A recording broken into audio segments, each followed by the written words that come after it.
So that's not our intro. Let's go ahead and get started with this podcast. Hello and welcome to another episode of the Choose Strong podcast. I am your host, Sally McRae, and I am joined by... Why don't you just say my name? Why do I gotta say it? I like to hear you talk, and I'm trying to think of different ways to get you to talk more. And I think that's a great way to launch is... No, the one way is you be quiet, and then I can talk. Oh, that's where we're going to start? Yeah. That's where this podcast is going? Because I think people tuned in knowing that they were going to be learning about how to run their first ultra. Yeah. But instead, you are telling me that I talk too much. Yeah. I'll handle this question. Well, I'll take it from here. Suddenly, this podcast got really interesting. This is a comedy hour, apparently, if we're going to have you answer that question. I just want to give a very warm welcome and a big bear hug to all of our listeners right now. You rock. Thank you for being here today. Thank you for opening up Spotify, Apple, however you listen to us. And as you scrolled through the many options that you have to listen to podcasts, because there are literally millions, you chose the Choose Strong podcast, and we are so grateful. So every download matters. Every rating and review and feedback that we get means a lot to us. So whether you are heading out for a run, a ride, getting in that solid pump at the gym, as Eddie likes to say. Look at you, just lit up when I said a pump. I like that. At the gym. Eddie likes a good pump. I think Eddie's looking forward to my off season, which is going to kick off in about 10 days because I lift like 6 to 7 days a week in my off season, and I love it. Did you just start the music? I meant to click on something that... Anyway, we are very grateful that you are here.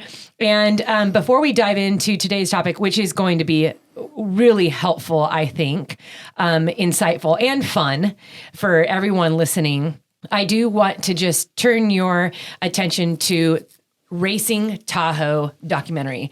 This launched 2 days ago. Within 2 days, it already has over 80,000 views, which is really blown all of us away. Our whole team is like, wow, we were not expecting that kind of response. So we only see it fit to first thank you.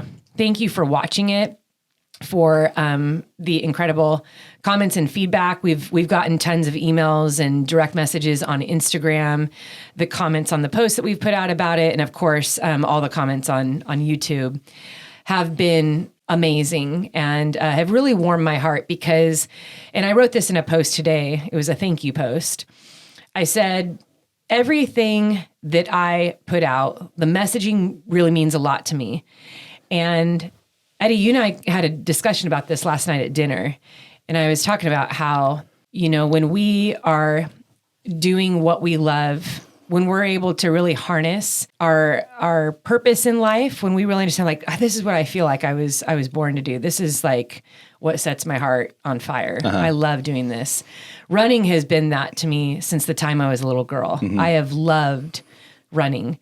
And I think that once I hit the season in my life where I started losing a lot of things that were precious to me, when I entered many years of pain and struggle and questioning, why in the world am I here? Because it's just really painful to be living.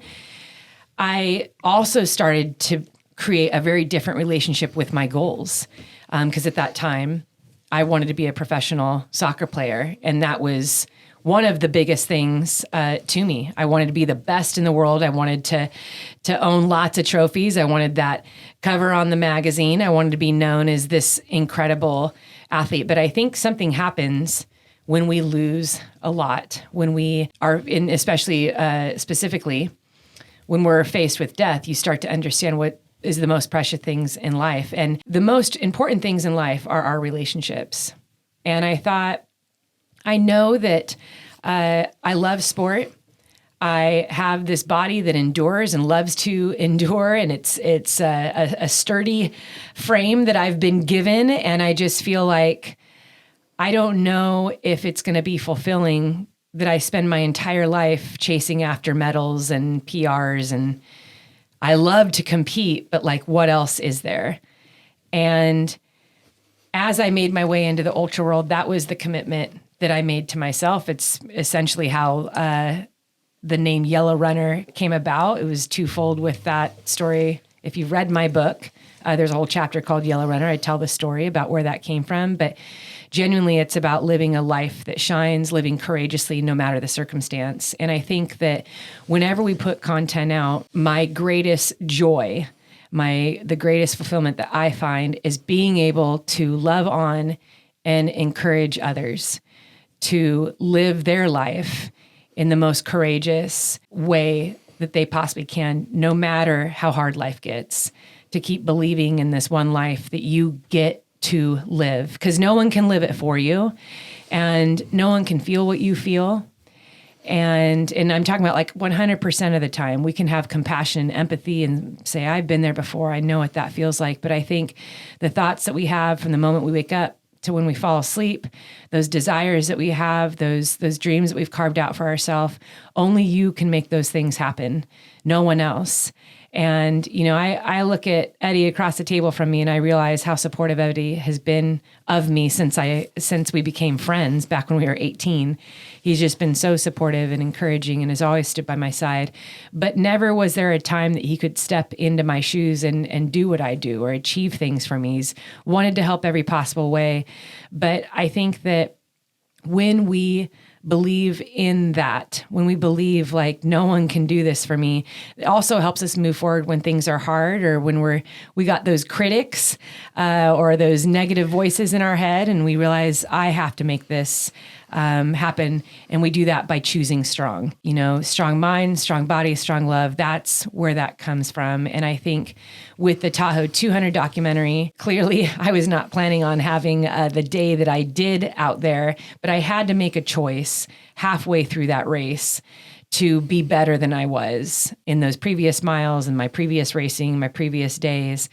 And so we really hope that as you guys consume the content that we put out, whether you've watched the Cocodona Every Step Forward film or any of all the content we put out earlier this year, we have a lot of films on there in our series, but then this Tahoe 200 film as well. We just hope that you find encouragement and that you understand that our greatest joy is to use running as the shiny object to pull you in and encourage you, whatever your goal is in life. Because you don't need to run an ultra, you don't need to run 200s, you don't even need to like running to follow along and listen to this podcast and consume the content to really understand that your life is valuable and that whatever it is that you're going after is worthwhile. So thank you again for those of you that have watched the film and you've shared it. It means a lot to us. We are heading out to Moab the day after tomorrow. The last race in the Grand Slam of 200s is coming. This Friday, October 13th at 12 p.m., Moab 240 begins. And this will be the final race of my 2023 season. This race will also, put a button on the racing miles for the season, which will total out to over 1,100 racing miles, the most racing miles I've ever done in my career. Very grateful to be towing the line injury-free, to get through these races injury-free. Yeah, we had some ripped up skin, but I've never not been able to train and get back out there and continue moving forward. So I'm so grateful that the body held up. Just some ripped up skin, just a little bit. Just a tiny bit. Minor. I'm keeping it minor for those listening. People don't want to hear about that anymore. They're sick of it. But anyway, Eddie and I we had a discussion about this morning. I said, it has been such a gift to be able to do this. We're not seeing hundreds of thousands of people do the Grand Slam of 200s, rightfully so. We now understand what it takes going in, and we're going to do a really great recap of that, from finances, time commitment, what it's doing to your body, the type of training, all that stuff. I'm excited to kind of break that down during my off season and really give you guys some good data and insight into that. But I'm very grateful to be at just a couple days out because I'm feeling good. I am excited to race. I'm especially excited about the people that are going to be there with us. Ed, do you want to break down who is going to be on your team, crew, and Pacers? Yeah, we have a big list of people. Yeah, got Leo Fung, which is, he crewed you up at Bigfoot when I wasn't able to be there. Joe Corsione. Very Italiano. Yes. He will be stepping in and helping and pacing. Also a podcaster, Everyday Ultra. He has a wonderful podcast, by the way. Yeah. Yeah, so Joe Corsione, will go down in history as the pacer who paced me the most miles ever. He paced me for 100 miles at Bigfoot 200. That's insane. No one's ever done that. He literally went and ran 100 miles. And crazy. Offered his body to do that because that was a massive breakdown. I mean, that's a lot of training and pushing through just to support me. So that was huge. So we got Joe Corsione, we got Leo Fung, we got the winner of Cocodona 250. Yes. Is going to step in. Sarah Ostawutsky. I'm not even going to try that last name. I always pronounce her name incorrectly. She's incredible human. She has a twin sister named Melissa. Mm-hmm. Sarah just signed professionally with, oh man, I'm so upset that I did not write it down. But if you can follow her on Facebook, please do. But she has been crushing it this year and just got signed as a pro. And her sister's equally incredible. But I got to connect by way of Cocodona, because we were both like on Joe Corsione's podcast. So we connected that way through the podcast. And then she won Cocodona in just a blazing fast time, just amazing athlete. So very grateful to have her out there. We also have Billy Yang is making an appearance again to put up with me again. So he'll be pacing. And then Drew and Tyler be out there to film. Yeah, we have in Summer. Oh yeah, Summer. If you guys watch the Cocodona film, my pacer Summer, she was incredible. Yeah, she's awesome. She was just like one of those like quiet strength, very peaceful. At moments, she reminded me of you, Eddie. Just always like how fast she is, or just her personality. She has a very peaceful, steady personality. So it doesn't matter what I was going through. It was a whirlwind inside. She was very just steady and peaceful. And I feel like that's who you are. I can come into the aid station and you don't attach yourself to drama or react if someone else is being dramatic. You know how to be chill and be rooted in your emotions, which I think is a very powerful trait. Summer is wonderful. She also, she paced me for 88 miles or That's almost right. 90 miles. I think it was actually 90 miles at Cocodona. So, but also a phenomenal athlete, incredible mountain runner, so strong on the climbs. And she's very competitive as well. Joe, Sarah, and Summer are pretty competitive, and they're all very fast. They're all very strong and fit. So I'm just incredibly grateful that they are offering their time, their energy, their training days to be out there to support me. And I don't take that for granted. I know that people have often wondered about the pacing just anyway. When it comes to ultras, I'd say in the 200 mile distance, even if you don't know anyone that paces, if you go into a Facebook page, which all the races have a Facebook page, and say you need pacers or even crew, you're going to find them. They're going to be strangers, but there's people there that love doing that. There is an element of safety though. And if you watch my Tahoe 200 film, you'll understand why they encourage you to have pacers more over towards the end of your race. There's this idea too, where if you aren't sleeping and the longer you're out there, the longer you have that exposure and you're going without sleep, you will be more susceptible to being disillusioned and having hallucinations. And you kind of put other people at risk too. If you go wandering off the trail because you have no idea where you are and you're hallucinating and you get lost, there's search and rescue that has to go look for you. So I know some people who are not in the sport have asked me this, well, that sounds like cheating, or isn't that an advantage, or doesn't seem fair to people who can't get pacers. You 100% can get pacers if you put yourself out there and ask. You put it out in the Facebook race page and people will pace you. And not only that, if the race offers it and everyone has free reign for it, then no, there is no advantage for you. So I meet runners all the time in these races say, I don't have any pacers, I don't have any crew. And it's kind of like a twofold. It could be just that they weren't aware that you could just find strangers, you find people on the race page to do that. But some people just don't take the time either. They don't think about it till the end, like, oh yeah, I should probably get some pacers, I should probably get some crew. And so I feel like if the longer distance that you're in, especially if you're brand new to it, you might want to research that. I don't think I've ever heard of someone saying, I looked for weeks and weeks to find crew and pacers and I just couldn't find anyone. There are people in the community that's actually all they do. They love to pace and crew. And I've been at races too, where sometimes people in the community just show up at the aid stations where pacing starts and they are like, hey, I'm available here to pace someone if someone needs it. So all races have their rules on that. That's runners, I don't know the answer to this question. That's what I'm asking. Do some people, I think I know the answer, but do some people, like if they're like, I want to run this race next year, I'm going to pace it. I'm going to find a way to pace it so that I can get on the course. Is that, or do they? That's a great question. Do they use these pacing like sections as like training runs for maybe a different race? Is that what typically happens or no? I mean, I don't know. Absolutely. Yeah.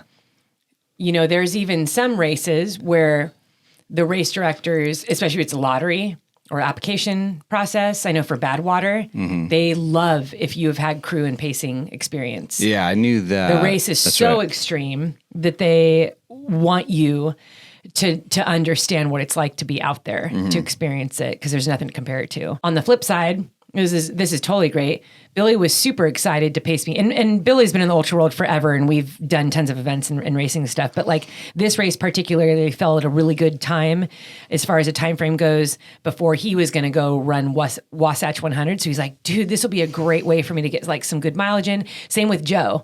So Joe was starting to put in bigger miles when I was doing Bigfoot. So when I talked to both of them, I was like, dude, I don't want to take away from your training. I don't want to, please don't feel bad if you can only do one section. But both of them were like, no, like I want to see this course because I possibly want to do it one day. Okay. Or like I need to get some training miles in. I need to get some night running in. So yes, some people will show up to pace because they need big miles in their training, and they know that if they're pacing someone, they're not going to be running like super fast because slow, yeah. A lot of times the pacing starts later in the race. So even for 200s, most of the time you can't start pacing someone until like 60, 70 miles in. So no runners like hammering in at a 7-minute, 6-minute pace. Like a lot of them have slowed down quite a bit because you're that far in. And then just the overall mileage is so great that everyone's average at the end of the day is relatively slow if you were to compare it to like racing a road marathon or something like that. So yes, people do like to use this to see the course. And I talk to pacers all the time. They're like, I'm just so happy to see the course. I want to crew and pace so I can get some recon in. Yeah, I guess that makes sense. Yeah. So we kind of took a little tangent there, but we can kind of steer all this. And this is a great discussion because we can kind of steer this back into today's topic, which is running your first ultra. And I'll put this in the notes too.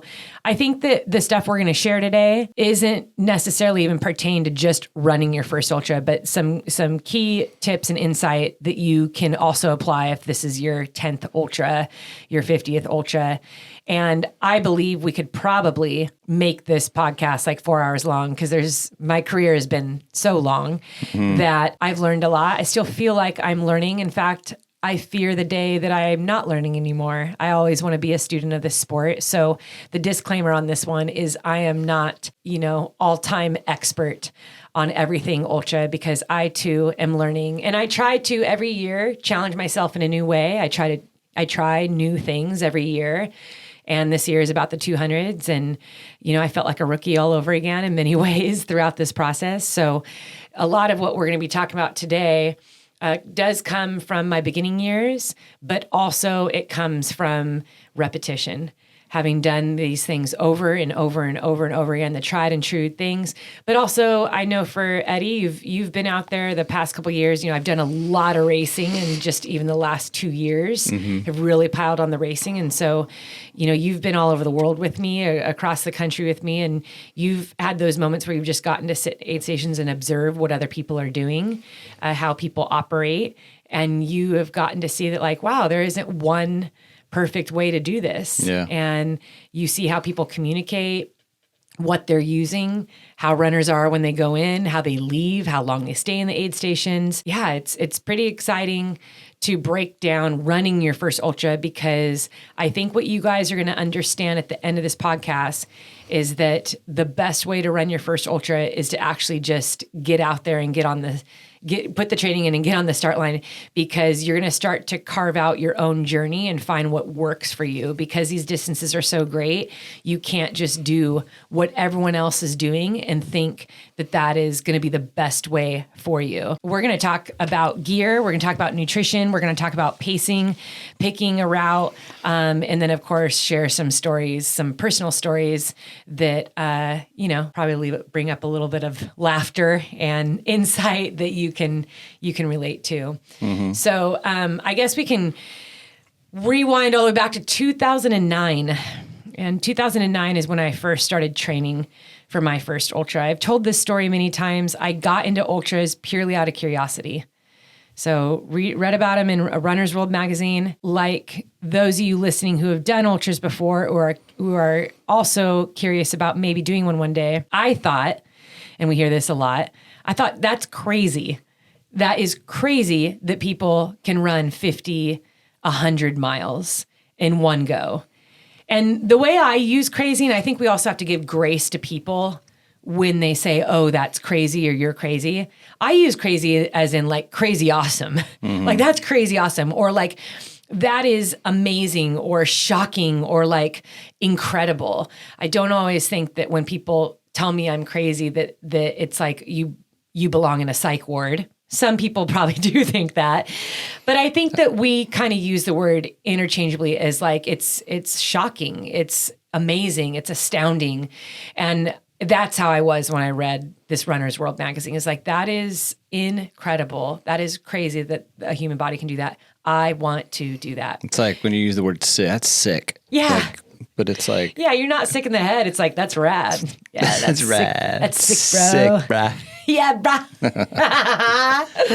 All right, I get you. So diving in, I started training in fall of 2009. The only thing that I really understood about ultras was what I found on social media. So I'm sure, like many of you, when you are researching something new, whether it's like a new recipe or you want to get into, a new sport or a hobby or even like a team or an athlete, like we go to social media a lot and we try to learn everything we can by captions, pictures, studying people's bios, reading race reports. That's what I did. At the time in the year 2009, ultra running had a very different, it was a smaller community, I would say. It was much more difficult to find any type of training program.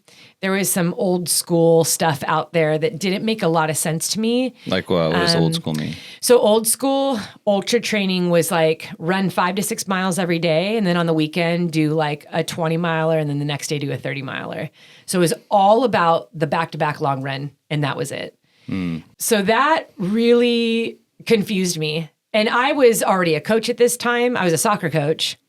I was not a running coach yet. I hadn't taken any of those certifications, and I was a trainer. So I really understood programming.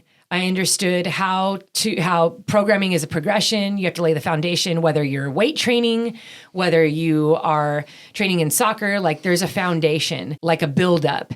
And that didn't make sense to me, that I would just start doing these massive back-to-backs. And so I started following ultra runners on Facebook, and I would message them and ask them questions about what they were doing. Now, what I found to be so fascinating were the clothes and like what people wore.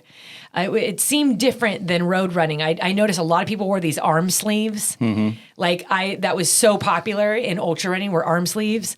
Also weird, crazy outfits. Mm-hmm. I don't know why that stuck out to me a lot, but I'd like study some of these races. I'm like, wow, like people wear like weird patterns, like a weird patterned shirt with like crazy shorts. Mm-hmm. Or like lots of tutus, or people would dress up. Like I just felt like that was a lot. Either that stuck, or maybe that's just what stuck out to me. Yeah, was the costumes, and then I felt like people raced a ton. It seemed to be the people that I was following. So this is a really important note: who are you following, and why? And applying this to real life, be careful who gets to speak into your life. Be careful who you give permission to influence you. And this is a very like simple, lighthearted example, but it rings true in the bigger things in our life.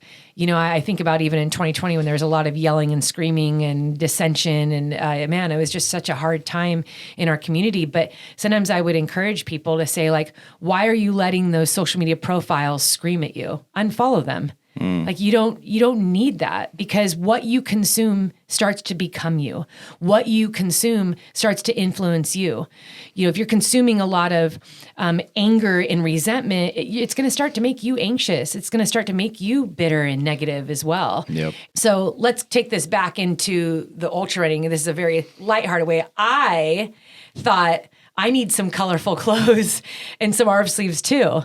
Now, at this time, our kids were babies. I said this in our last podcast, you know, Eddie and I weren't making like tons of money. So I was very specific about buying my running shoes, and I would buy like 2 pairs of shoes for a whole year. And I'd buy them on the clearance rack at Marshall's. All my running clothes were from the clearance rack, but I do remember buying 1 pair of these Nike half tights, and I kept those for 10 years. And I wore these Nike half tights because soccer thighs, hello, I chafe and still do pretty bad if I wear split shorts for too long. I can't wear split shorts for long duration. So I always wear longer shorts and spandex whenever I race, because I don't like things that move and rub, and I just don't like thinking about it.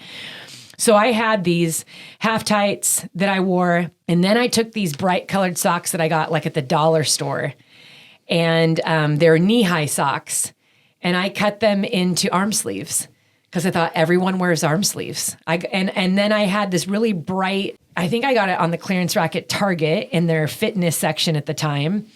It was like this bright yellow or pink tank top that was an extra, extra large. So it was a little bit bigger than the size I would usually get. And I tied it in the back. And so I had this really interesting outfit, which I thought I'm going to fit right in. Yeah. Well, then I showed up. I signed up for this race called American River 50. So I started training in the fall, like November of 2009. My race was April of 2010. So I had like a pretty solid 6-month buildup, which I always think that's a pretty solid time in lead up. And when I got to that start line, I remember looking around and thinking, wow, there's a lot of different types of people here, you know, like not everyone is in a crazy outfit. And, you know, a lot of these runners just like what they would wear if they're doing a road marathon or a 10K, but everyone has a pack. And I didn't understand how to line up or what to do. But somewhere or another, I remember hearing somebody say or reading a post that in ultra running, this isn't about just like running ahead and running your own race. This is about the community.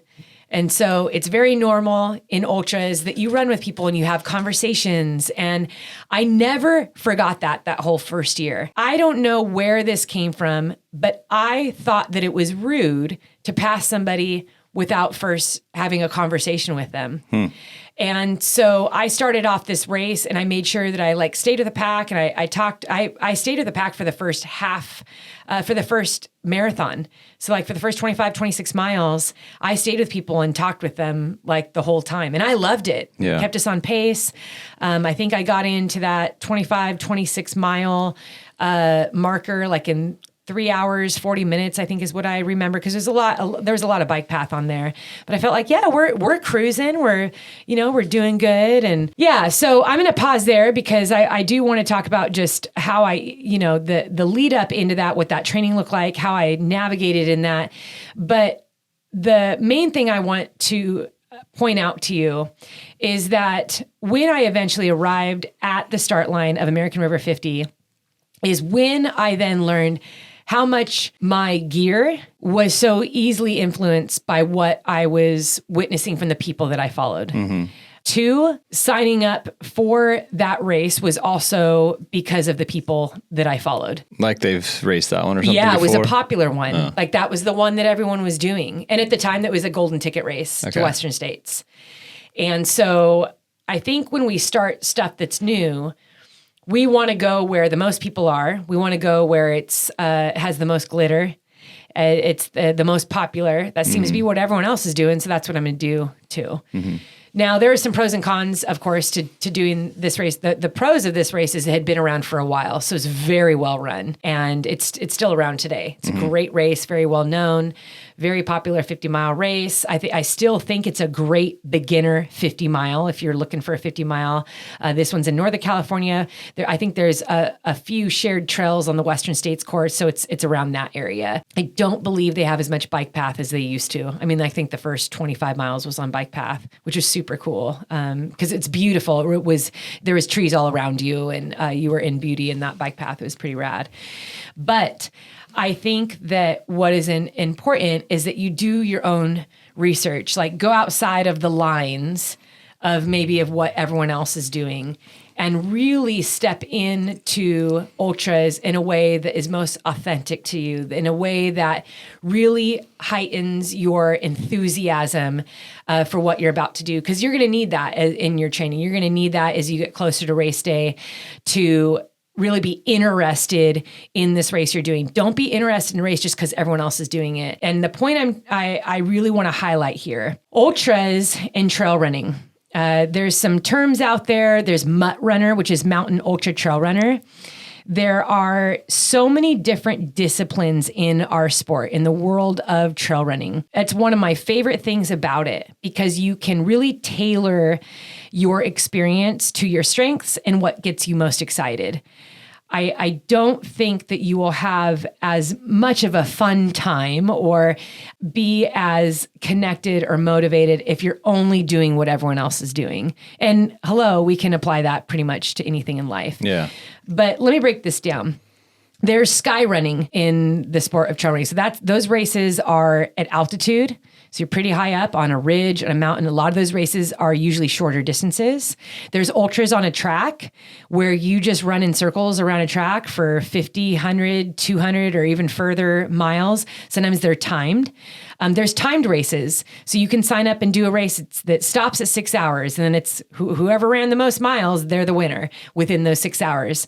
Some races will have multiple timed within the same race. So there's people going for 6 hours, people going for 12, 24, 48. When we did the Jackpot Ultra, Eddie, you probably remember the guys that were going for 48 hours. I think there was even 72 hours. Yeah, I can't remember. Yeah. I know the 48 for sure. Yeah. And I mean, that was amazing.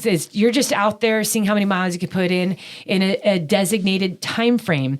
There's loop courses. And sometimes the loops might be half a mile, a full mile, 2 miles, or like the very popular Javelina 100, which is 20-mile loops. You do 5 of those. Then there's road ultras that are just run, if you were to do a road marathon, they have road ultras that run the same way, but they're 50 miles, 100 miles. There's more mountainous ultras, which those are the ones that I tend to lean in toward because I love the mountains so much. That is why I do mountain running, because I am passionate about mountains. If I could own a cabin on the side of the mountain and stay there forever, I would.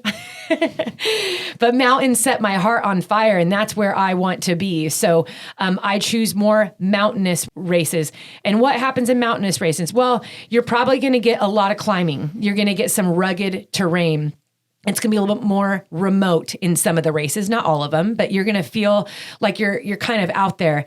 The mountainous races, the longer they go, you are going to start to experience more weather changes or weather changing at the last minute. So it could be really hot at the bottom of the mountain. You can get to the top, and there could be a snowstorm. So there's a lot of variables in longer mountain races. And then the variety of distances. You can be a trail runner and never run the ultra distance, which I really love. So we're seeing more and more 5K, 10K, 15K, 20K distances on the trail. We're seeing younger kids coming out for these too. I mean, I'm seeing kids that are 12 years old and 14 and 16.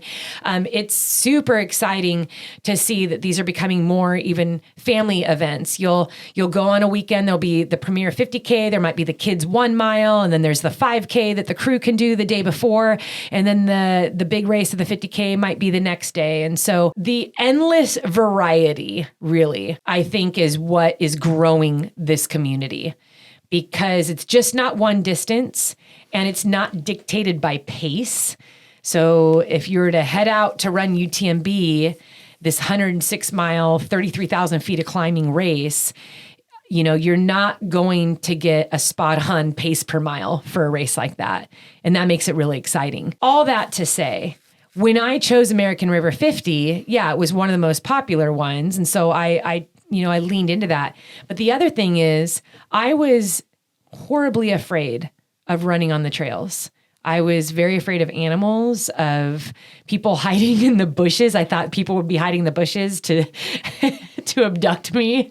I had all these ideas in my head about running on the trails by myself.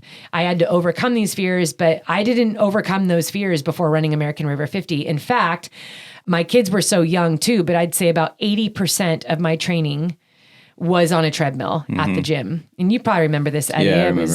Do you remember me running my first ultra, all that training that I did? I do. I remember. Yeah. Yeah. The kids were babies. Mm-hmm. And when I did my first 30 miler, my friend Joy watched Mackenzie and Isaiah. I think you had an event at the church that you needed to be at like all day. It was a Saturday. We had this horrific storm with flash flooding and hail. And I had been planning this long run for weeks. And she came over and I remember telling her, race day might be like this, so I'm still going to run. That was my longest run and only very, very long run of my entire training cycle. I did this 30-mile run. All other runs were if I did a long run, because you used to take the kids to McDonald's. We would laugh about this. Do you remember that on the weekends? Oh, I remember. Yeah. I remember. They still remember. They love that. They love when you go run. They're like, sweet, McDonald's pancakes with Dad. So bad. I remember, though, that when you would come home, they would tattle on you. So they would, loved it. yeah, and then they'd be like, Mom, Dad took us to McDonald's. I know that. Because I didn't like it when you took them there. And you're like, if you're going to go run for 3 and 4 hours, I'm taking him to the McDonald's playground. Like, Googling what McDonald's had a huge playground. I can just drop them off. If you know our children personally, which is, you will very much understand this, from the time my children were in my womb, they have been high energy. Yeah. Both of them. They both have incredible endurance, and they even now, I feel like if we go to Target and Mackenzie needs something on the other side of the store, she runs to the other side of the store, even though we don't need to. Yeah. We're just cruising the aisles. Mackenzie's always run everywhere she goes. It's true. And she was like that since she was really little. And then Isaiah is just like monster energy all over the place. Always singing and dancing and looking around and getting into mischief. I mean, I could never do a play date with him. I used to put him back in the car seat after attempting a play date and cry all the way home. Because I think Isaiah, at the time I had Isaiah that age, all my girlfriends, most of them had girls. And their girls would just sit and just stay on the playground or just sit there in the sandbox. And Isaiah's just running in every direction away from the playground. He wanted nothing to do with the playground. He would run all over the place. And so having the opportunity to have you, Eddie, watch them on those Saturday mornings was a really big deal to me. It was like we really had to plan for that. All my training leading up to American River 50, it was all over the place. There was no consistent, well-coached, customized training plan. But what I understood and made sense to me, and again, this because I was both a soccer coach and a strength and conditioning coach, I knew how to program, I knew what I needed. And I think across the board, regardless of your sport, if you can just get as fit as you can, if you can just get fit. And so I made sure that I was eating well. I was not really sleeping that great. I mean, both kids were like babies. They slept through the night, but you're just a parent, you're always tired. But I just tried to get as fit as possible. And I was really fit standing at that start line. I was really happy with what I had, but it did not look like a well-structured training plan. So I'd say I had a handful of runs that were over 20 miles. And looking back, I'm like, that's kind of all I needed. I think what is easy to do, and again, if you're looking at your first ultra, do not get caught up in the ultra runners who are doing long runs every single week or even midweek of 25, 30, 35 miles. You must understand that a lot of times the runners are doing that. They've had a massive foundation or they have been at it for many years because and speaking candidly, I can do that. I can go and run 20 miles on a Tuesday and I wake up Wednesday morning and I'm fine. Like it felt like I ran 5 miles the day before. And I say this humbly because just even 5-6 years ago, I couldn't do that. Yeah. I would feel 20 miles like, whoa, that was like a long run. Yeah. But what's so beautiful about the human body is that when you consistently train it, you adapt. And you're able to handle way more than you think you can. Yeah. And we did this in our lead up on our YouTube channel. There is an episode. It's one of the most popular episodes. It's in my lead up to Cocodona 250. It's the title of and if you want to look up the episode number. Yeah, look it up right now. And what that title is called. It's like back-to-back long runs and answering your questions. But the back-to-back long run are 30 miles. And I did this many, many times in my lead up to Cocodona. And I'll tell you what, listeners, that did not have the same effect on my body as it would have 5 years ago. I wouldn't have been able to do that and continue training. But consistently training for almost 15 years in ultra running, that is what I've been able to build up to. Mm-hmm. So when you start a training plan, when you are looking to, this is my first ultra, I really want to train to this, what are the most important things that I can do? Your most important phase of training is building an aerobic base. You could spend 6 months, a whole year, just aerobic training.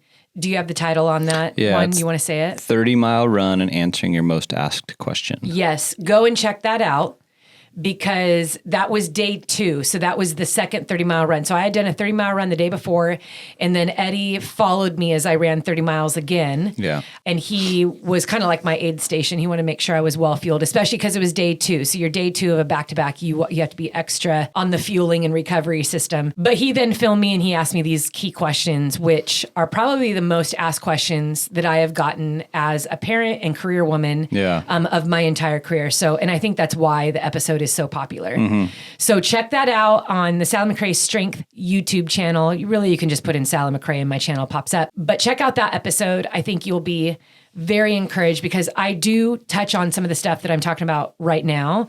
I talk about those early years, what it was like having babies, what it was like running my own business. So not everyone, you don't have to be a parent to relate to it because for some of you, you are just as busy as a parent of 4 kids because, you have a career, you also have a side hustle that you're trying to do. You're also trying to train for this race and maybe you're caring for your parents. And I mean, there's so many different situations that we all have where we experience this season of just busyness. Check that out. But what I want to just continue exposing in here is really the training that often gets confusing for people as they start their first ultra. Now, I did not have the resources that are out there today. And I'll tell you what, Jason Koop's book on ultra running, you can get it on Amazon. You can also follow Jason Koop on Instagram, his website. But he has an incredible book on training for an ultra marathon. There's also Killian's book, The Uphill Athlete. Both of these books are phenomenal resources. Jason Koop's is Training Essentials for Ultra Running. Yes, Training Essentials for Ultra Running. Fantastic book. And Jason's a friend of mine. And so I think that, get some resources. That was one of the first things that I did when I started into ultra was I tried to find everything I could. I watched every YouTube channel, looked up people on Facebook, tried to read blogs about race reports. The knowledge that you can gather up, it is helpful, but you should also look at everything that you're reading with a critical mind, not a negative mind, but just like, okay, what else are other people doing? Because some people can line up at a race or go through a training cycle and have a really negative experience while other people could kind of do the same thing and really enjoy it. I don't have things nailed down perfectly. And here I am moving into almost 15 years in this sport. I'm still learning. I'm still finding out ways that I can be better, that I can improve. Eddie and I we went on a walk this morning. We went and got coffee, went on a walk, came back and we had breakfast.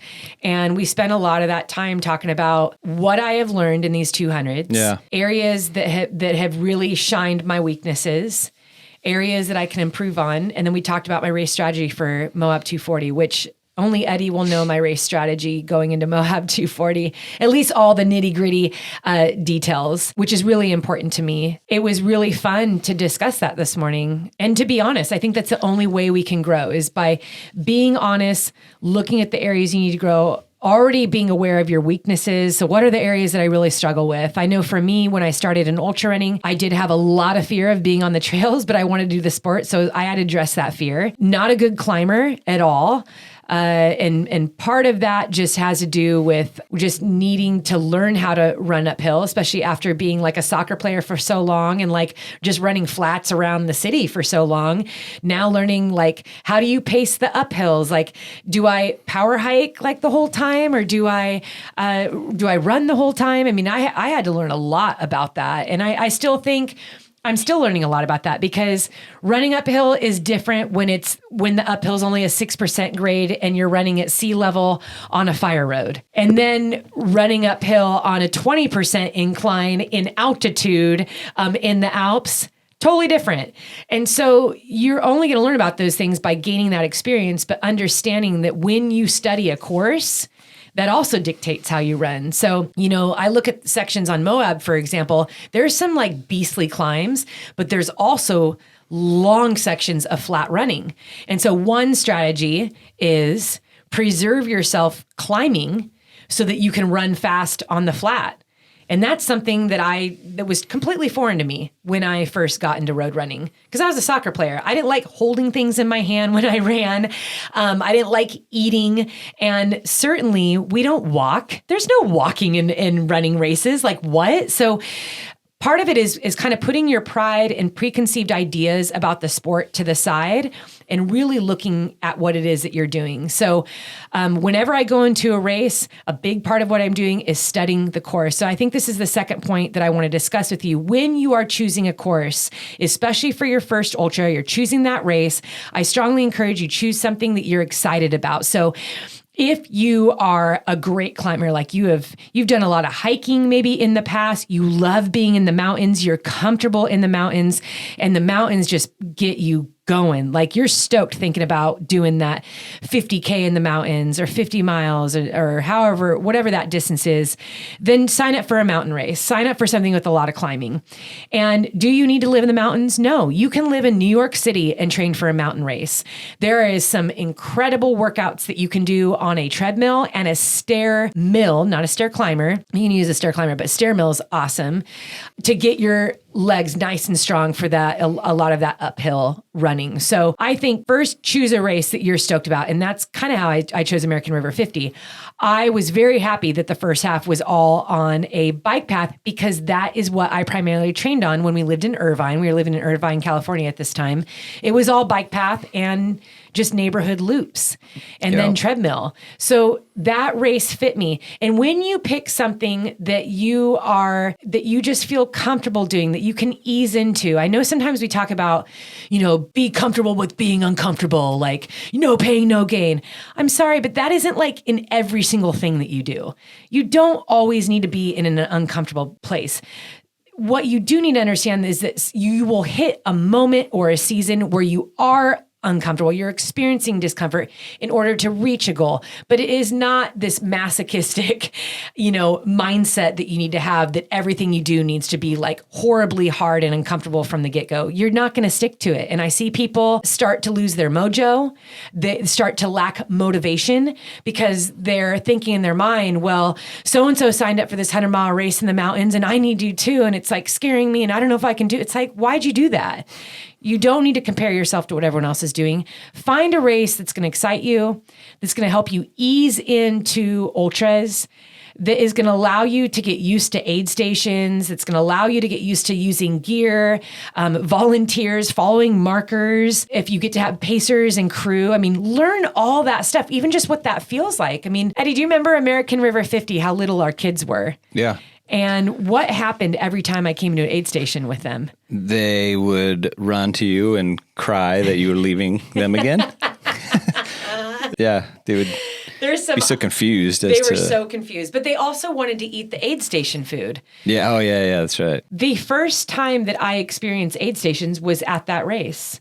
I had no idea what to expect. When I was at that start line, I had no idea what an aid station would look like. I only knew water cups in a road marathon. And even my lead up to running ultras, I never raced marathons. I did one like once a year, just staying in shape.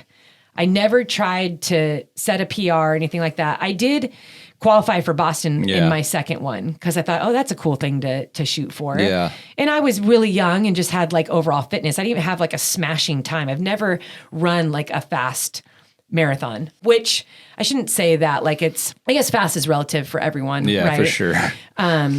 And qualifying for Boston now, like the times are faster than what they were when I qualified for him. So it's relative for all of us. But like, I guess as a professional mountain and trail runner now, if you were to look at my marathon times, I think my best time is like a 3:18. Have there been times where I've wondered, I wonder if I could run a sub 3 or do like a 2:50?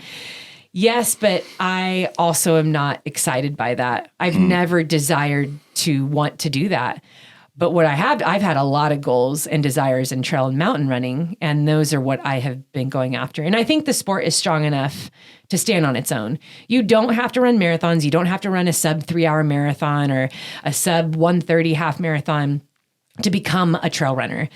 And I think because there's so many variables in ultra and trail running that we have to work on, that we have to fine tune, that are very different from road running, it makes the sport very unique and makes it standalone. It also makes the sport hard to measure.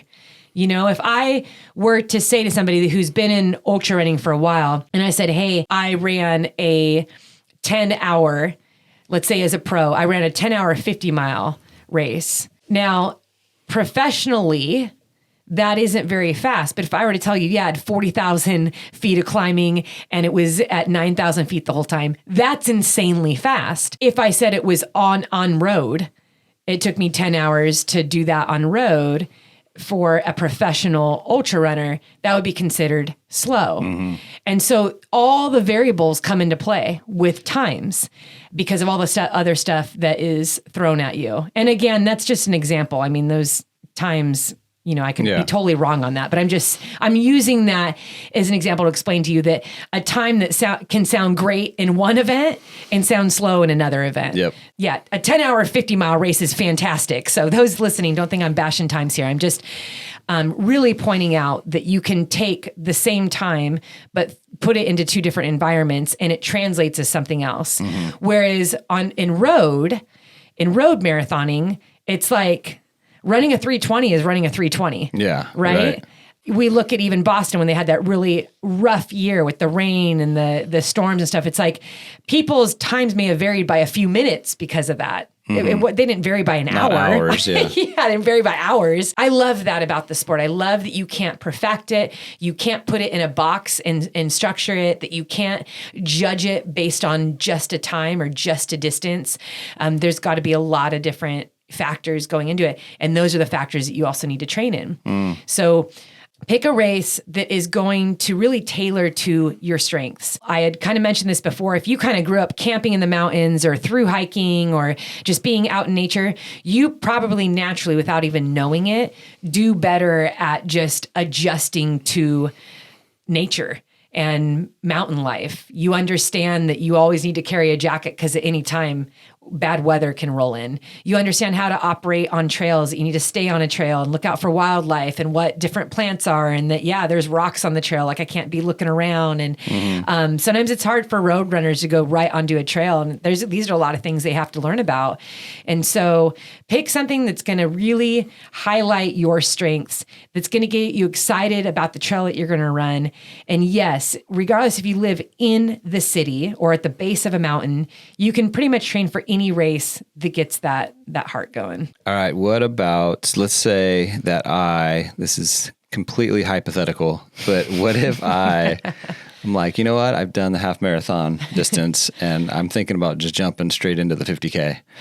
Well, first of all, obviously, like, how do I train for that? But how long? I know you alluded to it in your first 50 miler. You said like close to 6 months, right? November to April you trained for it. But like for me, like if I'm jumping into a 50K or any ultra distance, right? It's like, how do you know like how long you should train for? Especially, I guess, if you're coming off maybe just a half marathon, like that's a big gap, big step, right, into that distance. So how long, like 3 months, 5 months, a year? Or does it depend on fitness? Like, how do you know how long it takes to train for it? That's a great question. I know. That's why I asked it. I hope it's not hypothetical. I would love to see you do a 50K. Hypothetical.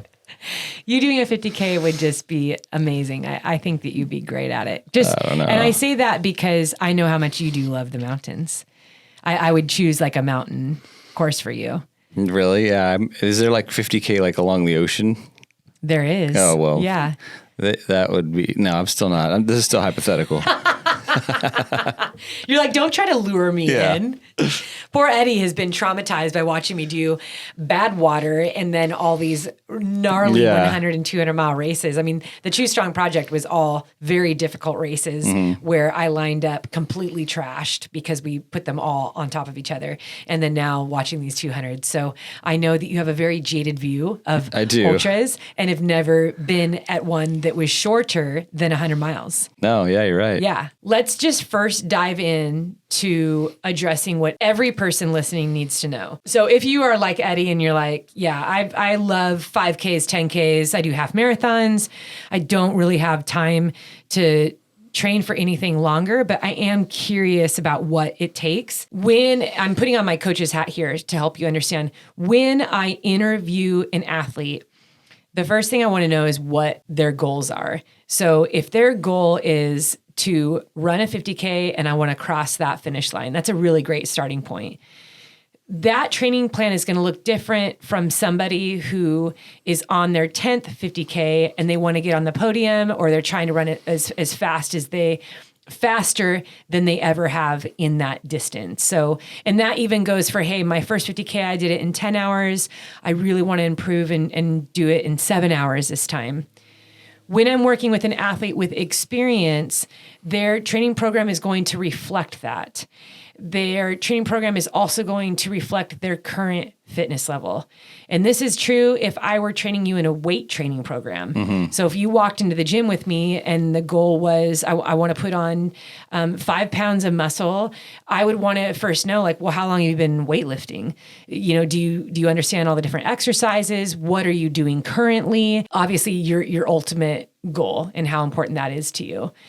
So you need to then have a base. So everyone's starting point is going to be different. And I think I'm going to also simultaneously address one of the greatest dangers in ultra running training is people will go on to maybe their favorite athlete's page or their Strava and see how they are training that year and try to assimilate it. And that can get you injured really quick. It can also get you discouraged very quickly.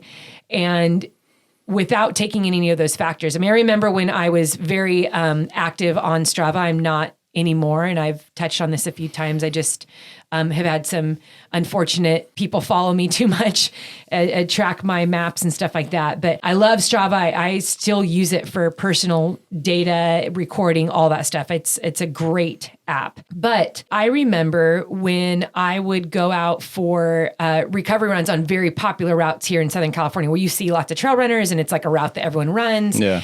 And I remember sometimes in the comments, people saying like, oh, you know, like you ran that one really slow, or people would be like, yeah, like I beat Sally McRae today on this. And I'm like, dude, that was like my recovery. Like I was just out for a recovery run. But as a coach, what I remembered in that was thinking like, when you're out running and when you're training, no one knows what your plan is. No one is aware of like where you are in your training week. And it's nearly impossible to compare yourself to someone while they're in the middle of their training. Like, that's great that you beat them, but do you know they're on a recovery run? So, Did you know they walked backwards the whole time? Yeah. So that's nice. You beat them by 30 seconds on your tempo run. That was their recovery pace. Are you sure you still want to be happy about that? But even then, you should be proud of your training, no matter where you are. It's not good to be comparing what other people's course records are, if they're the queen of the mountain, king of the mountain, if you don't know what the big picture is of their training. In the same breath, I have to encourage you. I've heard stories of, I think Mark Allen is a great example of this. He was, if you were aware of Ironman back in the 80s and 90s, Mark Allen is legendary. He was training at a certain pace, really fast paces all the time in his runs, and then he decided to follow Phil Maffetone's heart rate training. Well, he lived in San Diego, and when you are surrounded by the pro community of triathletes in San Diego at this time, it is very difficult to now be heart rate training when every run with your training buddies was go hard from start to finish. We're all going to run at 5:30, 6-minute pace for this 18-mile run. Well, when Mark had to start heart rate training, he was running like in the 8s and 9s. And he said that journey of wanting to run faster and get his aerobic heart rate lower at faster paces, it took him about a year. But what he realized is there is a lot of pride that he had to put away in that too. You have to be able to pull back for the greater goal that you're trying to achieve and focus just on your training, no matter how fit you are. So if you have incredible fitness on the road and you're running super fast times on the road, and now you want to do a 50K, obviously your training is going to look different in accordance to your goals. So regardless of what fitness level you're at. So that is important. One, do not compare yourself to what other people are doing. You don't know what their whole training plan is. You don't know how long they've been training, or even their philosophy on training, or how many races they've done, or if they are in the recovery phase or coming back from an injury. What's important is to understand that every good training program has a few very basic principles. And when it comes to running, you're going to have, anywhere between 1 and 3 hard days of training, and everything else around that is going to support that hard work that you did. And that comes in easy aerobic running. It comes in recovery days and cross training to support the hard work. Now, I like to advise, I have a 50K training program in the app. And one of the things that I encourage is that people do either my 4 or 6 week run and strength program first. The run and strength programs that are in there that are 4 weeks and 6 weeks, they are basically just teaching you to be consistent every single day. And there's 3 levels for each day. There's beginning, intermediate, and advanced. And you can choose to vary that up. Maybe on Monday, you want to do the beginner. Maybe by Thursday, you want to try the advanced. But you kind of go based on how you're feeling. And these programs just get you fit. They just get you to where you're feeling good. You're incorporating strength training, but it's mainly body strength and some bands and some dumbbells. But very basic baseline fitness training is one of the best ways to start an ultra running plan, because your body just feels good and you're in that consistency of showing up every day for yourself and putting the work in. So you do that for 4 or 6 weeks, you're just going to feel a little bit better, a little bit stronger, a little bit fitter, and then you start that 50K training program. All right, week 1. I think sometimes people will, I remember, you can, and you still can, find half marathon and marathon training programs online.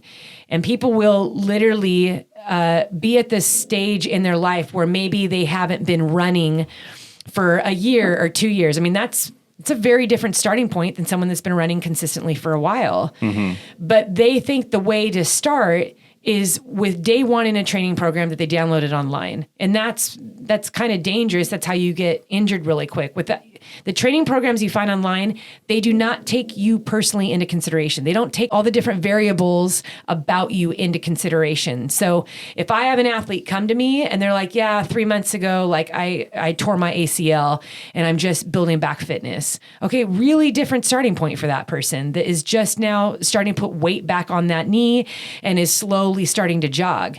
But if I have someone that was like, yeah, I ran for like 3 years straight, I haven't been running the last 3 months. Okay, I'm probably going to, but they're totally fine, like no injuries, not sick, anything. That person will probably get into shape a lot quicker than someone's like, I haven't run for several years, or this is my first time trying it. So your best bet is first get into a consistent program of just building your fitness. And you don't need to be doing any crazy fast stuff. You don't need to be getting on the track and doing 800-meter repeats and all these hill repeats just yet. You will get to that, but not just yet. I highly also recommend the Lydiard training method. Arthur Lydiard, he is a legend in endurance training. And you can pretty much use even his marathon training philosophies to train for a 50K, a 50 mile, 100 mile, because the same thing, he kind of has a pyramid approach into endurance running. And that is you start with a big aerobic base, and aerobic running in that aerobic heart rate, you can spend a lot of time there and get very, very fit, but it takes a lot of patience. And not everyone likes that kind of training, is just to run kind of like at an even a slower pace for a long time. But if you trust that process, it's incredible. The bigger your aerobic base, the more intense workouts you can handle. And so having that baseline, building up that fitness before you start doing really hard, intense stuff is going to be your best bet. It's also going to help keep you injury free, and it won't stress you out mentally. So sometimes I see athletes, they start these programs and they get so stressed out because they're doing hill repeats right away and they're doing hard intervals right away. And they're just like, dude, like I'm like really afraid of my workouts because I feel terrible on all of them. I feel slow and out of shape on every single one. And it's like, okay, I'm going to pull you back. We're going to spend 4 to 6 weeks on just getting you fit. With that is going to come the mental part of it, which I'm very big on. That's like the biggest thing that I like to talk about. I'd say most of all of the content that I post, it's all mental stuff. It does not have to do with how well you can run a 10-mile tempo run. The key to any goal that you want to achieve, so even if that is running your first half marathon, running your first 50K, first 100, is going to be consistency. Mm-hmm. I think we can agree with pretty much any goal. Consistency is key, which is another reason why I like this 4 and 6 week program that I have in the app, because it helps you approach your fitness and strength in a more relaxed, kind of gracious way. You are graciously building strength and fitness, but you're teaching yourself to be consistent every single day. Do something every single day, whether it's for 5 minutes or if you have 2 hours, work at it every single day, and you will have greater success when you are tackling your first ultra, because you want to train your mind to chip away at the goal each day. And sometimes chipping away at your goal is taking a recovery day. Sometimes chipping away at your goal is just, I'm going to do yoga today to really get my body ready for the hard workout I have tomorrow. And once you are in that rhythm, once you're in that pattern after 4 to 6 weeks, you are going to feel so much better and so much more mentally prepared when you start an actual training program. And you're more likely to stick to it too. Okay, that makes sense. Definitely. Get fit and then get into it consistently. Got it. So let's fast forward here. Let's say that I signed up for the race. I trained. Well, I got fit, and then I trained and followed an amazing program in your app to get me to where I need to be, for the race. And let's say I'm leading into race week. What things should I be focusing on or practicing or leading into that race week? Like, what do I got to do now now that the training's done? What should I focus on? I think I'd want to kind of backpedal a little bit and just point out something that once you start that 50K program, that every long run you're practicing your long run nutrition. Nutrition. Nailing your nutrition is a vital factor in the success of getting you to the finish line. I've been in every situation, races that my stomach's great, I'm eating really well, races where I'm vomiting or have intestinal problems. I've felt all of the situations and have experienced the situations that have really held great factors into how I feel on race day. This is also one of the number one reasons why people drop out of a race. It's not fun vomiting for hours. Mm-hmm. And no judgment whatsoever. If someone's like, yeah, I'm saving this for like another race. Like I didn't get my stomach right. I don't want to be out here for hours throwing up or like running to the bathroom every 5 minutes. Like clearly I got something wrong with my nutrition plan and I need to go back to the drawing board. I have been there. And I'd say that most runners have. Most runners will experience at some point like getting the nutrition really wrong. And sometimes it has to do with environmental factors. Sometimes altitude can make you feel terrible and make it very difficult to eat. Freezing cold weather. A lot of people don't realize that athletes tend to dehydrate more in cold weather than hot because when you're so cold, you're not thinking about, oh, I want to drink. You're just trying to think of like staying warm.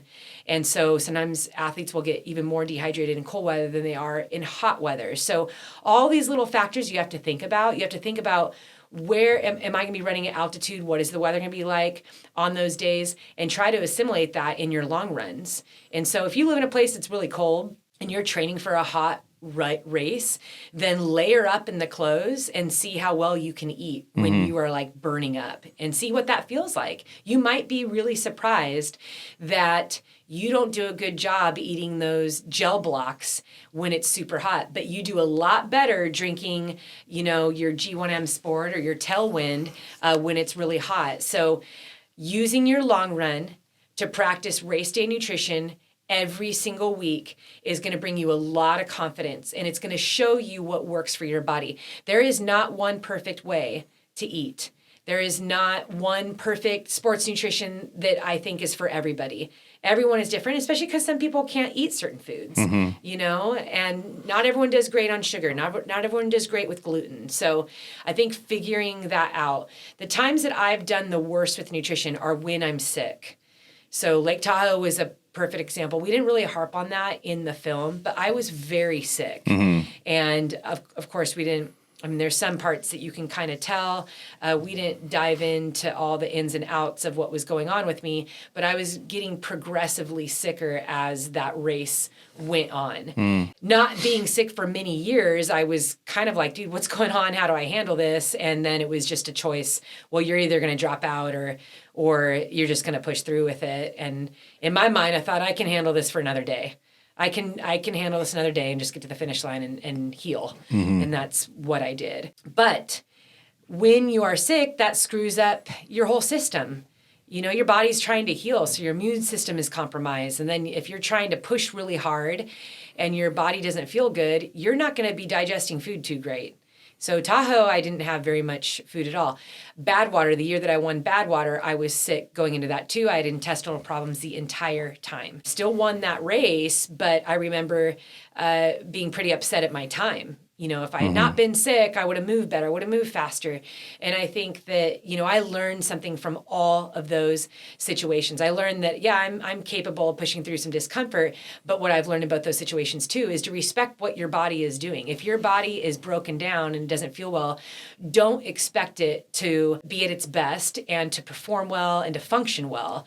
And so sometimes you also have to make that race day decision. If you are sick, maybe don't race if you had your heart set on running a Boston Marathon qualifier. Like you just can't expect your body to move well if your body's trying to heal. Sometimes you just have to reassess your goals, make new goals. I think that's what I did at Tahoe. I was like, well, I have to let go of these expectations and goals and make new ones. That's the only way that I'm going to be able to keep moving is letting go of what I dreamed of doing here and seeing what I'm capable of now doing.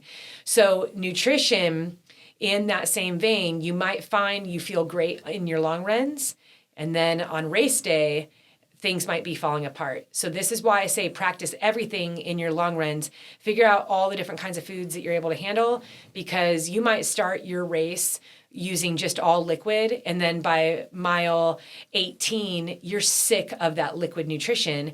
And suddenly, for whatever reason, Pringles sound good to you in the aid station. So if you're used to eating whole foods, used to trying other stuff, it won't be as scary to you in these ultra races when you enter an aid station. Now, aid station food will typically be the same across the board in the United States. So you're going to get sweet and savory stuff. You're going to get cookies, potato chips, bananas, oranges, peanut butter sandwiches, sandwiches, pretzels, some type of like candy. You'll usually find in there like a gummy or something like that. That's pretty standard in an aid station. So I've even practiced with that stuff. I'll bring like gummy bears with me. I brought bananas with me. I like to get those little baby dried bananas from Trader Joe's and practice with those. But having a stomach that can get the calories in is going to really affect your overall race day. You have to look at food as fuel. And if you can't get the fuel in, you're going to have a really hard time getting to the finish line. This is one of the most overlooked areas that new ultra runners have, is practicing the nutrition every single long run. Now, as you enter race week, and hopefully you've been doing this throughout your training, I'd say study the map. Look at where all the big climbs are. Look at where the aid stations are going to be. What are the sections that are most runnable? If you're doing a course that has a ton of climbing, maybe there's also sections where you're going to do a lot of flat running. This will help you pace. This will help you know what to expect. It'll help you know how to preserve your energy throughout the race. I think it's also important that you look at the weather so that you know what you should be taking with you. Does the race have drop bags? I highly recommend for your first race, even if you have crew, use the drop bags, because races don't allow crew at every single aid station, but a lot of times they'll have almost every station where there's no crew will have a drop bag. And the last thing you want is to be heading out onto a trail when it just starts raining and you don't have a jacket, or heading into the dark and you don't have a headlamp. So invest in, a good storm jacket that's packable. Have a couple cheap backup headlamps. I buy cheap backup headlamps just to throw in drop bags, just in case mine goes out or I miss my crew and I need it. I think that being prepared, having the gear that you need for that particular course will also give you confidence and bring you better success on race day. All right. Awesome. That was good stuff. I think that was super helpful for me, if I was theoretically going to race something like that, but I know for most people that was helpful. Let's talk a little bit more maybe about like the distance stuff. Like, so if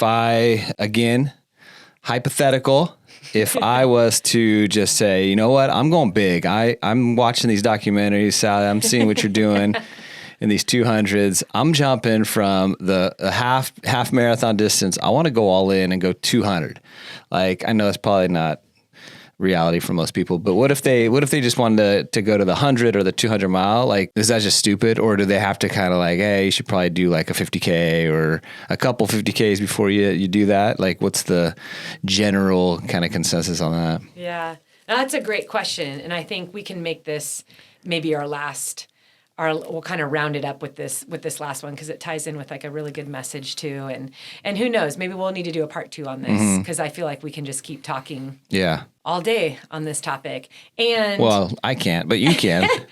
Well, I would love to in a next episode get, you've done some pretty incredible crewing in places all over the world, different races. And I know you've had time to sit and chat with so many people at these races, and you're an observer.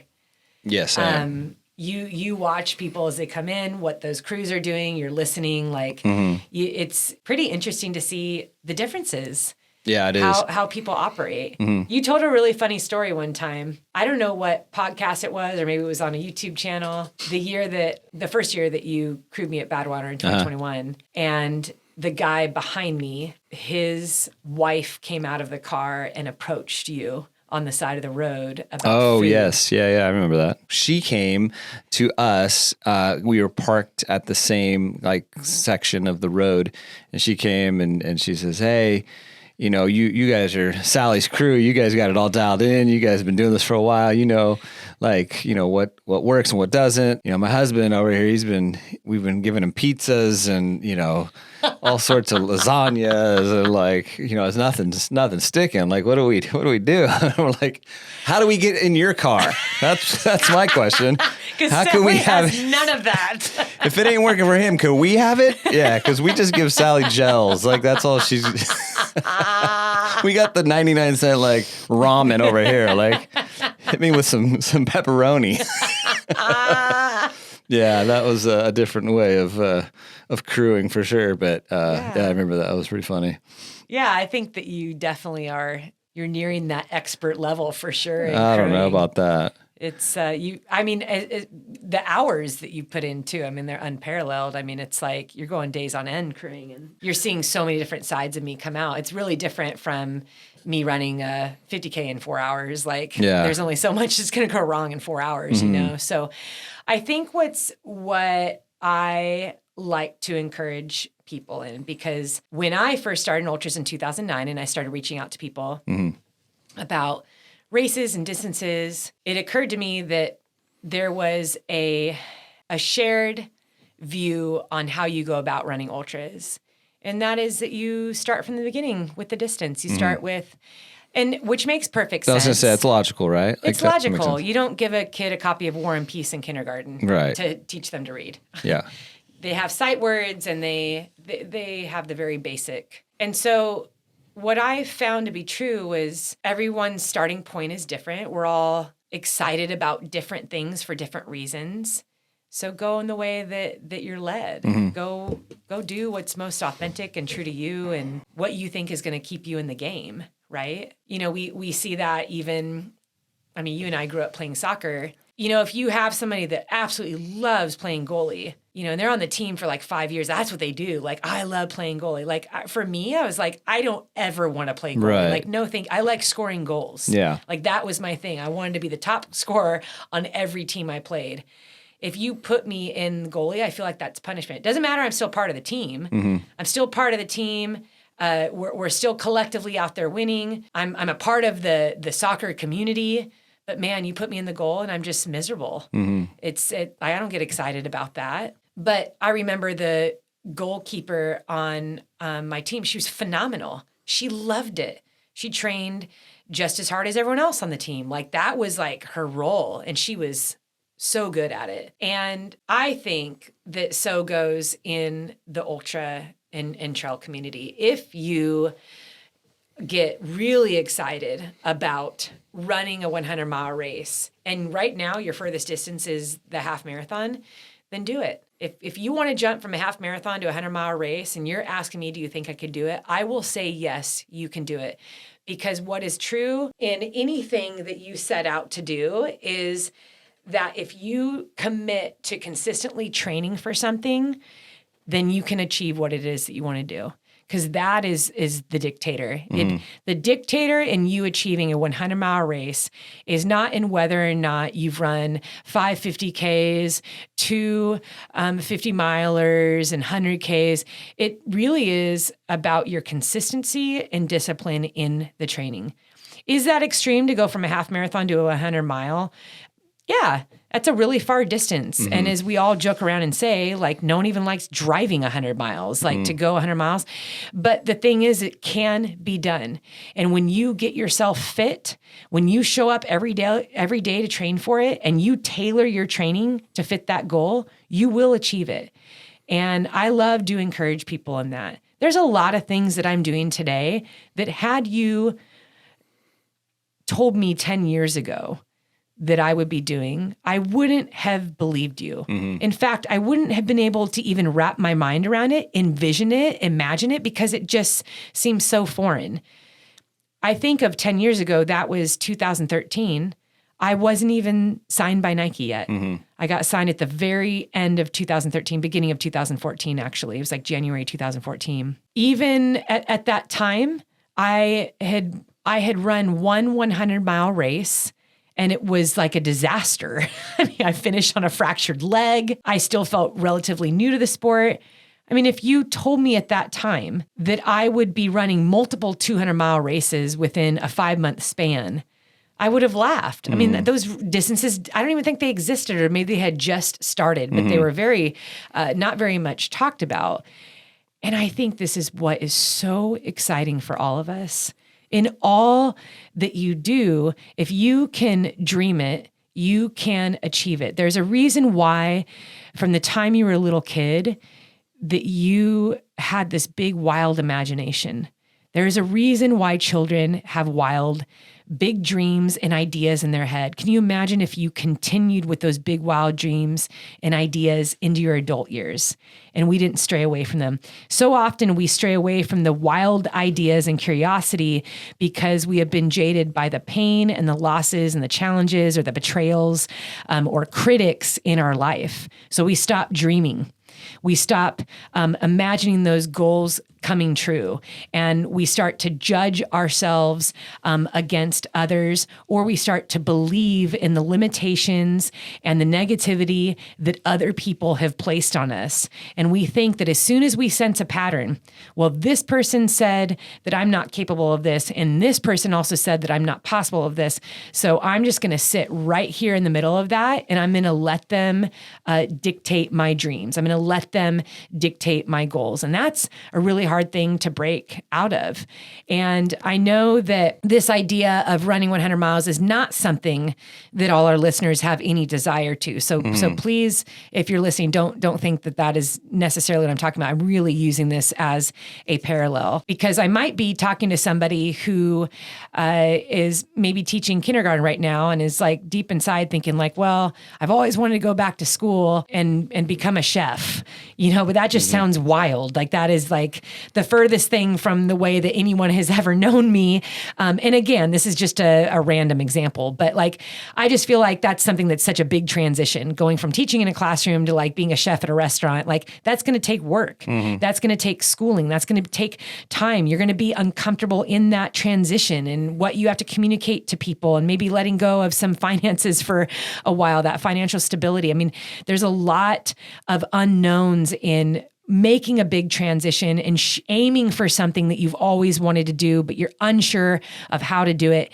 And I just believe that it starts with the first step. And the first step is believing that you can achieve it. Dream it up. If you can dream it up, you can achieve it. And so if you are someone, Eddie, who loves to run these half marathons and you think, you know what?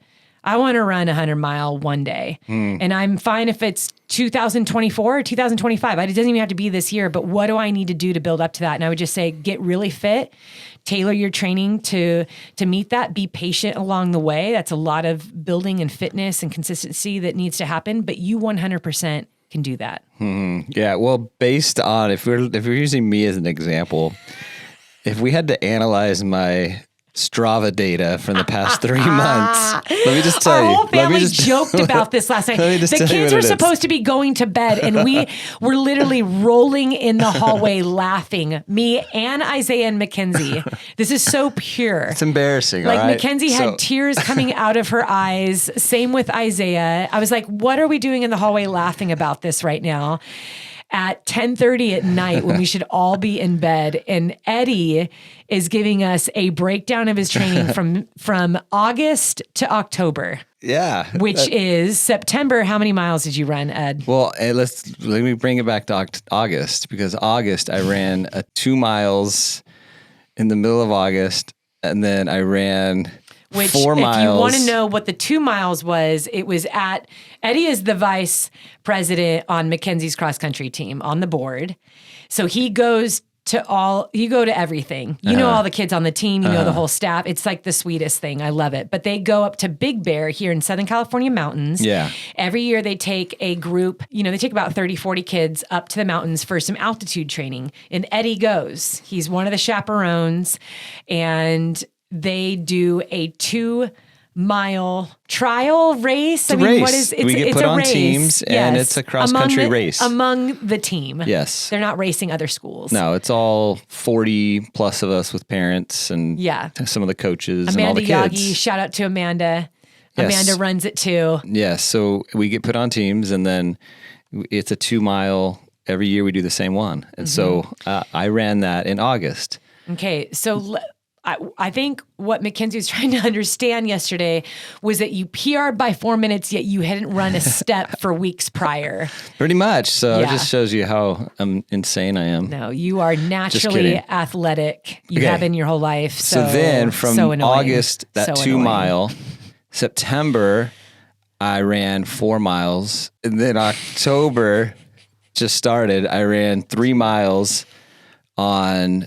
Today is Monday. I ran 3 miles on Saturday, and I am literally 3 miles. I am literally so sore still from Saturday's run. So all that to say is that I am not a great example to jump from the half marathon distance to 100 miles because I've ran, what is that, 9 miles in 3 months now? Here's the thing, man. Community, choose strong community, you guys. Choose strong community. I think we all need to rally around Eddie. Yeah, let's And rally. we need to vote. We need to vote on his 2024 goal of running a marathon and letting me coach him. What do you guys think? We are not voting on this. Yes. That is social media. If you are listening, you are at the end of this podcast. Share this podcast because the topic and the info here, pretty solid for anyone that's wanting to run their first ultra. But also go ahead and give your vote. We are not putting this to a vote. We need a double thumbs up for Eddie to run a marathon in 2024, coached by none other Sally McRae. We're not putting this up for a vote. Yeah. Nope. It's out there. Nope. It's out there.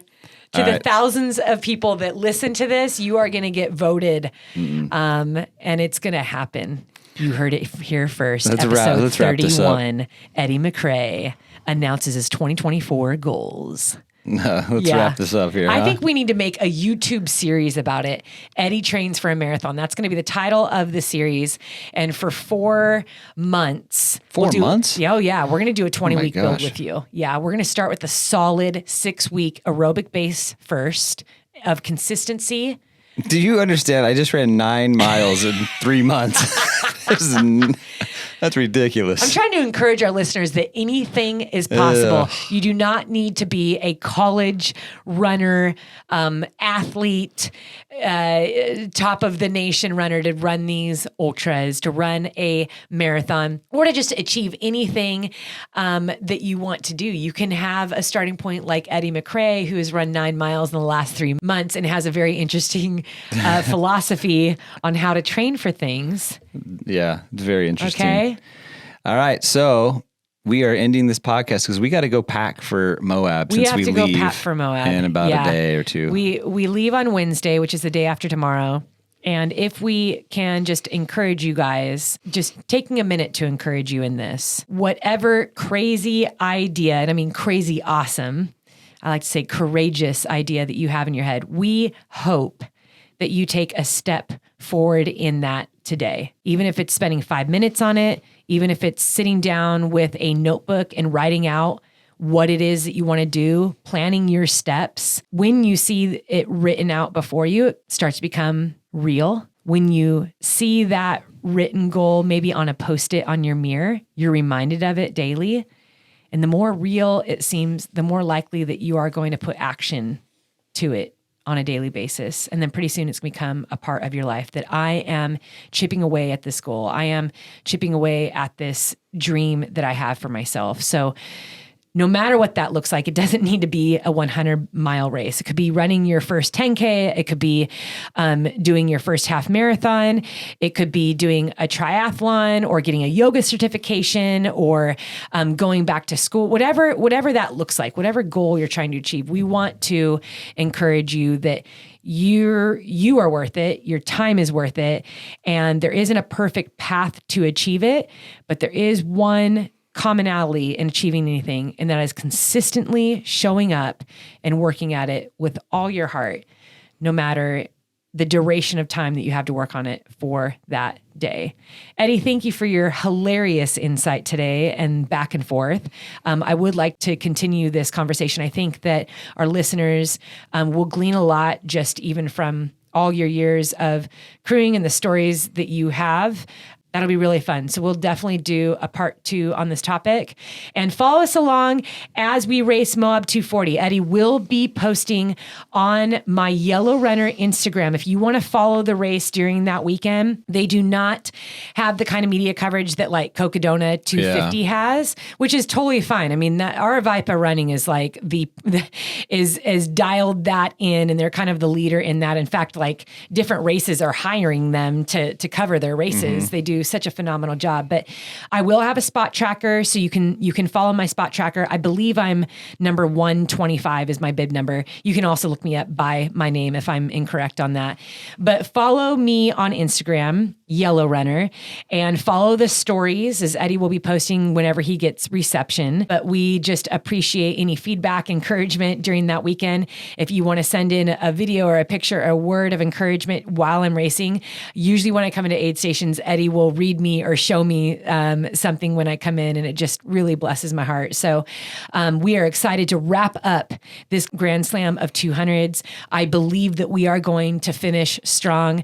I believe that last one is the best one. And I believe that the further I go, the stronger I get. And we are just getting started. When I think of the Choose Strong project last year, we finished at this time last year. Yeah. And the totality in mileage was 507 miles. Mm-hmm. And we were, well, I look back, I'm like, hey, we were just getting started. We are building upon the Choose Strong project, which sounded impossible to me, which sounded like really scary. And, like, can I endure this? And now we have more than doubled the mileage than we did last year. We've used the Choose Strong project as a base to complete this year. And it's just been so exciting. I've especially enjoyed sharing it with our community. I've been able to meet so many people this year as a result of these races and of this podcast. So thank you again for the continued support. And I look forward to connecting with all of you. Eddie, is there anything else that you want to add to this podcast episode? No, I would just want to say, let's go get Moab. Let's get after it. Let's get after it. Mm-hmm. Wherever you are today, thank you again for joining us. We appreciate you. We believe in you. Eddie and I are always rooting for you, and we hope that you keep choosing strong in all that you do.